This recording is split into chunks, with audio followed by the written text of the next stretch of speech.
चाहे मनुष्य कितना ही अभागा क्यों ना हो, यदि वह प्रातः काल 3 बजे से लेकर 6 बजे के मध्य ब्रह्म मुहूर्त में उठकर अपने कर्म आरंभ कर दे, तो वह जो भी इच्छा करता है वह निश्चित ही पूर्ण होती है।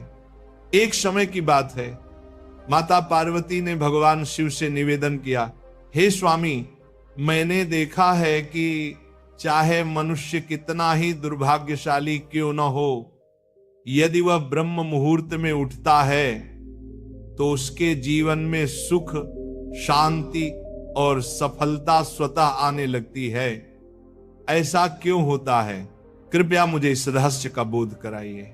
भगवान शिव ने प्रसन्न होकर कहा, हे देवी, तुम्हारा यह प्रश्न अत्यंत कल्याणकारी है। मैं तुम्हें इस प्रश्न का उत्तर एक कथा के माध्यम से दूंगा। ध्यानपूर्वक सुनो। जो मनुष्य इस कथा को पूर्ण श्रद्धा से सुनता है वह कभी भी इस अमूल्य अवसर को अपने हाथ से नहीं जाने देता। ब्रह्म मुहूर्त का रहस्य जान लेने के पश्चात उसका संपूर्ण जीवन परिवर्तित हो जाता है। बहुत समय पूर्व की बात है, काशी नगरी में दीनू नामक एक बालक रहता था।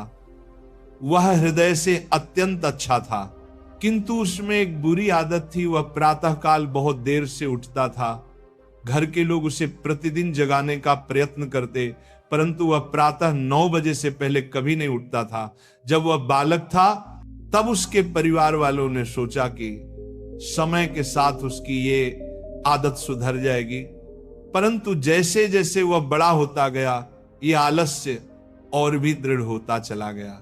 दुनिया इधर से उधर हो जाए, किंतु दीनू कभी जल्दी नहीं उठता था।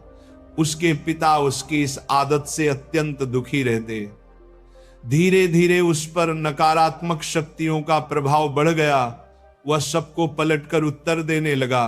मन सदैव उदास रहता और उसके स्वास्थ्य पर भी विपरीत असर पड़ने लगा। जब उसे ज्ञात हुआ कि उसके सभी मित्र जीवन में सफलता प्राप्त कर चुके हैं, तब वह और अधिक विषादग्रस्त हो गया। ईश्वर को कोसते हुए वह बार बार कहता, मेरी किस्मत ही खराब है, मुझे कुछ भी नहीं मिलता। परंतु उसके पिता यह भली भांति जानते थे कि उसकी असफलता का वास्तविक कारण उसका आलस्य और देर तक सोना है। एक दिन उसके पिता को एक महान सन्यासी के विषय में जानकारी मिली। उन्होंने निश्चय किया कि वे अपने पुत्र की समस्या लेकर उस सन्यासी के पास जाएंगे। वे उस सन्यासी से मिले, सब बात बताई। सन्यासी ने कहा, कल अपने पुत्र को मेरे आश्रम में ले आइए, मैं उसे एक उपाय बताऊंगा। पिता घर लौटे। उन्हें ज्ञात था कि यदि वे सीधे कहेंगे तो पुत्र तैयार नहीं होगा, अतः उन्होंने प्रेम पूर्वक कहा, बेटा, तेरे सभी मित्र सफलता प्राप्त कर चुके हैं, क्या तू सफल नहीं होना चाहता? लड़के ने उत्तर दिया, चाहता तो हूं पिताजी, पर जब भी उनसे रहस्य पूछता हूं वे कुछ नहीं बताते। पिता मुस्कुराए और बोले, मुझे उस रहस्य का ज्ञान हो गया है कि वे सब सफल क्यों हो रहे हैं। लड़का उत्साहित होकर बोला, कृपया बताइए पिताजी। पिता ने कहा, कल प्रातः एक सन्यासी के आश्रम में जाना होगा। यदि तू समय से पहुंच गया तो वह तुझे ऐसा मंत्र देंगे जिससे तू सफल हो जाएगा, किंतु एक शर्त है। लड़के ने कहा, मैं आज रात्रि भर जागता रहूंगा और प्रातः इस सन्यासी से मिलने जाऊंगा। पिता बोले, ठीक है, पर उनकी आज्ञा का पालन अवश्य करना। रात्रि में पहली बार उस लड़के ने जागे रहने का प्रयत्न किया, परंतु कुछ ही समय में नींद ने उसे घेर लिया। प्रातः जब उसकी आंख खुली तो समय बीत चुका था। सन्यासी से मिलने का अवसर निकल गया था। पिता ने कहा, बेटा, जिसने अपने जीवन का प्रारंभ ही आलस्य से किया वह सफलता कैसे पाएगा? जाओ फिर सो जाओ। यह सुनकर दीनू अत्यंत व्यथित हो गया। उसने मन ही मन संकल्प लिया कि वह अगले दिन अवश्य समय पर पहुंचेगा। उसने अपने पैर में हल्का सा घाव कर लिया ताकि दर्द के कारण उसे नींद ना आए। यह उसके जीवन का पहला अवसर था जब उसने प्रातः काल का उदय देखा। वह तत्काल तैयार होकर सन्यासी के आश्रम पहुंचा। वहां उसने देखा कि सन्यासी और उनके शिष्य ध्यान में लीन हैं। ध्यान समाप्त होने के बाद वह सन्यासी के चरणों में गिर पड़ा और बोला, गुरुदेव कृपा कर मुझे ऐसा मंत्र बताइए जिससे मैं भी अपने मित्रों की भांति सफल हो सकूं। सन्यासी मुस्कुराए और बोले, अच्छा तो तुम वही बालक हो जिसके पिता मुझसे मिलने आए थे। मैं तुझे वह मंत्र अवश्य दूंगा, परंतु एक शर्त पर। लड़का चिंतित हो उठा, कौन सी शर्त गुरुदेव? सन्यासी बोले, तुझे अगले 21 दिनों तक मेरी आज्ञा का पालन करना होगा, तब मैं तुझे वह दिव्य मंत्र दूंगा।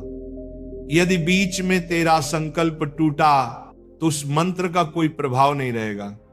लड़के ने दृढ़ निश्चय के साथ कहा, गुरुदेव मैं आपकी सभी आज्ञाएं स्वीकार करता हूं, अगले 21 दिनों तक मैं आपका दास बनकर रहूंगा। सन्यासी बोले, अच्छा कल से तेरा कार्य प्रारंभ होगा, तू यहीं आश्रम में रहेगा, ब्रह्म मुहूर्त में उठेगा, ध्यान करेगा और अन्य कार्यों में सहयोग करेगा। संकल्प दृढ़ रखना। पहले कुछ दिन सब ठीक रहा, पर 8वें दिन उसका संकल्प टूट गया। वह फिर देर तक सोया रह गया। प्रातः जब उठा तो अत्यंत पछताया और रोते हुए सन्यासी के चरणों में गिर पड़ा, गुरुदेव मुझसे बड़ी भूल हो गई, अब मैं कभी सफल नहीं हो पाऊंगा। सन्यासी ने स्नेहपूर्वक कहा, नहीं पुत्र, फिर से आरंभ कर, असफलता ही सफलता की जननी है। अब दृढ़ संकल्प के साथ आगे बढ़।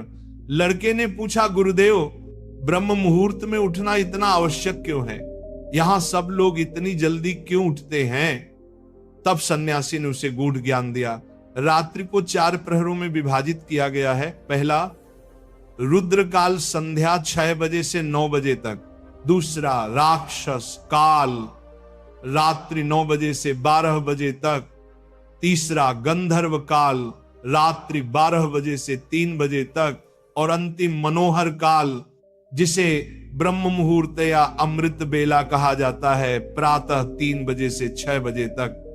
यह समय होता है जब नकारात्मक शक्तियां निष्क्रिय होती हैं और दैविक शक्तियां सक्रिय हो जाती हैं। ब्रह्म मुहूर्त अर्थात देवताओं का काल। इस समय देवता पृथ्वी पर विचरण करते हैं और जो मनुष्य जागृत रहता है उस पर उनकी कृपा होती है। इस समय मनुष्य का मस्तिष्क शुद्ध और शांत होता है, विचार रहित होता है। यदि इस समय अध्ययन किया जाए तो ज्ञान दीर्घ काल तक स्मरण रहता है। प्राचीन काल में लोग सूर्यास्त के साथ दिन का अंत करते और सूर्योदय के साथ आरंभ। यही प्रकृति के साथ तालमेल का रहस्य है। लड़के ने कहा, गुरुदेव यदि मैं ब्रह्म मुहूर्त में उठूं तो मुझे क्या करना चाहिए? सन्यासी बोले, प्रातः उठते ही सबसे पहले धरती माता को प्रणाम करो, फिर अपनी दोनों हथेलियों को देखो और ईश्वर को धन्यवाद दो कि उन्होंने तुम्हें एक और शुभ प्रभात देखने का अवसर दिया। उसके पश्चात स्नान करो, जिससे शरीर ही नहीं मन भी शुद्ध होता है। फिर ध्यान आरंभ करो। ब्रह्म मुहूर्त में ध्यान का काल अत्यंत शुभ माना गया है। यदि तुम किसी मनोकामना की पूर्ति चाहते हो तो उसी समय ध्यान में बैठो, रीढ़ और गर्दन सीधी रखो, सुखासन में बैठकर आंखें बंद करो और ध्यान आज्ञा चक्र पर केंद्रित करो, जो दोनों भौहों के मध्य स्थित है। श्वास को लंबा और गहरा लो, कुछ क्षण रोक कर रखो, फिर धीरे धीरे मुख से बाहर छोड़ो। इस प्रक्रिया को 3 से 4 बार दोहराओ। इस दौरान अपनी मनोकामना को मन ही मन दोहराते हुए अपने इष्ट देवता और गुरु का चिंतन करो। जब यह अभ्यास प्रतिदिन किया जाता है तो इच्छा अवचेतन मन तक पहुंच जाती है और शीघ्र ही पूर्ण होती है। यही आज्ञा चक्र की शक्ति है। उस सन्यासी ने कहा कि ब्रह्म मुहूर्त में किया गया संकल्प कभी व्यर्थ नहीं जाता।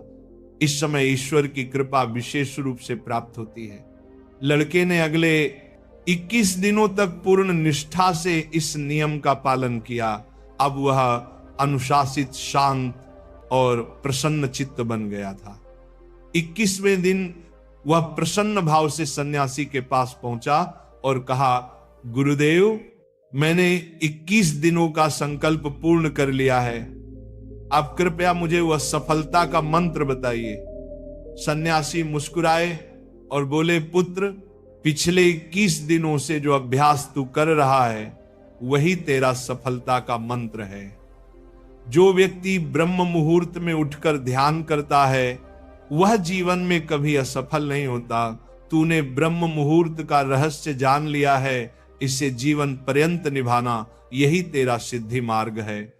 लड़के ने कृतज्ञता से उनके चरणों में प्रणाम किया और प्रतिज्ञा ली कि वह सदा ब्रह्म मुहूर्त के नियमों का पालन करेगा। भगवान शिव ने कहा, हे पार्वती, अब तुम्हें ज्ञात हो गया होगा कि ब्रह्म मुहूर्त का क्या महत्व है। माता पार्वती बोली, हे स्वामी, अब मुझे ब्रह्म मुहूर्त का संपूर्ण ज्ञान प्राप्त हो गया है। इतना कहकर माता पार्वती ने भगवान शिव को प्रणाम किया। यदि यह कथा आपको प्रेरणादायक लगी हो तो इसे अवश्य दूसरों तक पहुंचाइए। ब्रह्म मुहूर्त में जागो